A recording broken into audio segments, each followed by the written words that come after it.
নিৰ্বাচন আগতে বিজেপি দলে ভাবিছিল যে একচেটিয়া হ'ব। তেওঁলোকে লাহে লাহে গম পাইছে যে অসমৰ ভিতৰত এটা হিউজ মেচিভ আণ্ডাৰকাৰেণ্ট আছে। মানুহবোৰ ইমান দিনলৈকে চৰকাৰী আঁচনি নোপোৱাৰ ভয়ত তেওঁলোকে নিজৰ কথাবোৰ মুকলিকে ক'বলৈ ভয় কৰিছিল। এইবাৰ নিৰ্বাচন ৰাইজে খেলিব আৰু ৰাইজে জিকিব আৰু পৰৱৰ্তী দিনত হিমন্ত বিশ্ব শৰ্মা ডাঙৰীয়া মুখ্যমন্ত্ৰী গাদীটো এৰিব লাগিব। নিৰ্বাচন আগতে বিজেপি দলে ভাবিছিল যে একচেটিয়া হ'ব। আজি তেওঁলোকে লাহে লাহে গম পাইছে যে অসমৰ ভিতৰত এটা হিউজ মেচিভ আণ্ডাৰকাৰেণ্ট আছে। মানুহবোৰ ইমান দিনলৈকে চৰকাৰী আঁচনি নোপোৱাৰ ভয়ত তেওঁলোকে নিজৰ কথাবোৰ মুকলিকে ক'বলৈ ভয় কৰিছিল। কিন্তু এতিয়া মডেল কোড অফ কণ্ডাক্ট লগাৰ পিছত এতিয়া চৰকাৰ হৈ থকা নাই। মুখ্যমন্ত্ৰী এতিয়া আৰক্ষীসকলক নিজৰ ব্যক্তিগত ৰাজনৈতিক অস্ত্ৰৰ দৰে ব্যৱহাৰ কৰিব নোৱাৰিব। এতিয়া বাস্তৱ ৰাইজৰ মুখখনটো খুলিছে। যি কথা আপোনালোকে যোৱাকালি কংগ্ৰেছৰ বিভিন্ন প্ৰাৰ্থীসকলৰ মনোনয়ন পত্ৰ দাখিল কৰাৰ সময়ত দেখা পালে, এতিয়া বিজেপিয়ে গম পাই গ'ল কি নহয়, বাস্তৱভাৱে নিৰ্বাচন একচেটিয়া নহয় বা তেওঁলোকৰ পক্ষত নহয়।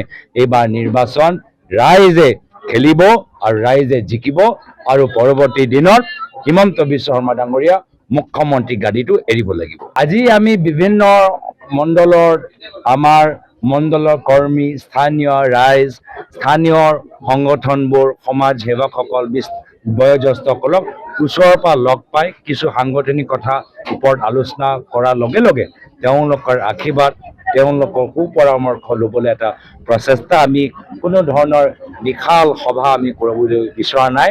আমি চুকে কোণে সোমাই মানুহৰ কথাবোৰ জানিবলৈ বিচাৰোঁ আৰু তৃণমূল সংগঠনৰ কৰ্মীখিনিৰ লগত লৈ পৰৱৰ্তী দিনৰ ৰণকৌশল তৈয়াৰ কৰিবলৈ বিচাৰোঁ। না ভাল, এয়া হ'ল আমাৰ যোৰহাটৰ স্বাভিমান, এয়া হ'ল যোৰহাটৰ পৰিচয়। আৰু এই যোৰহাটৰ পৰা মই ভাবোঁ এটা বাৰ্তা, সুবাৰ্তা বেলেগ অঞ্চললৈ যাওক যে কেনেদৰে নিৰ্বাচনী আমি প্ৰতিযোগিতা কৰিব পাৰোঁ, কিন্তু যি এটা সভ্য ৰাজনীতি আমি লগে লগে কেনেদৰে ব্যৱহাৰ কৰিব পাৰোঁ, সেইখিনি কথা যোৰহাটৰ মানুহখিনি আৰু যোৰহাটৰ ৰাইজে আগন্তুক দিনত দেখাবলৈ এটা আদৰ্শ হিচাপে পৰিচয় দিবলৈ সক্ষম হৈছে। নিৰ্বাচন আগতে বিজেপি দলে ভাবিছিল যে একচেটিয়া হ'ব। আজি তেওঁলোকে লাহে লাহে গম পাইছে যে অসমৰ ভিতৰত এটা হিউজ মেচিভ আণ্ডাৰকাৰেণ্ট আছে।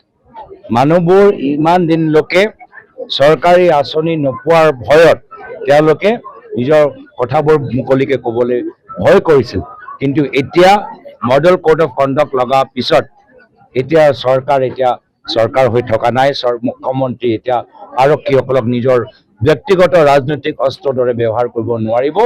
এতিয়া বাস্তৱ ৰাইজৰ মুখখনটো খুলিছে। যি কথা আপোনালোকে যোৱাকালি কংগ্ৰেছৰ বিভিন্ন প্ৰাৰ্থীসকলৰ মনোনয়ন পত্ৰ দাখিল কৰাৰ সময়ত দেখা পালে, এতিয়া বিজেপিয়ে গম পাই গ'ল কি নহয়, বাস্তৱভাৱে নিৰ্বাচন একচেটিয়া নহয় বা তেওঁলোকৰ পক্ষত নহয়।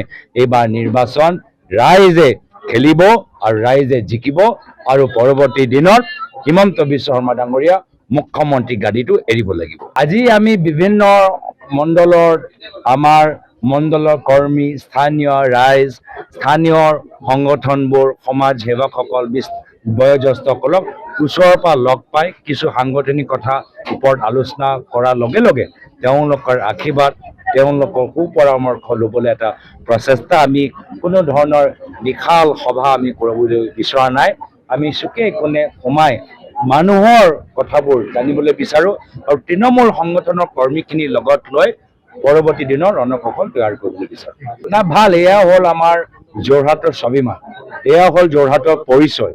আৰু এই যোৰহাটৰ পৰা মই ভাবোঁ এটা বাৰ্তা, সুবাৰ্তা বেলেগ অঞ্চললৈ যাওক যে কেনেদৰে নিৰ্বাচনী আমি প্ৰতিযোগিতা কৰিব পাৰোঁ, কিন্তু যি এটা সভ্য ৰাজনীতি আমি লগে লগে কেনেদৰে ব্যৱহাৰ কৰিব পাৰোঁ, সেইখিনি কথা যোৰহাটৰ মানুহখিনি আৰু যোৰহাটৰ ৰাইজে আগন্তুক দিনত দেখাবলৈ এটা আদৰ্শ হিচাপে পৰিচয় দিবলৈ সক্ষম হৈছে।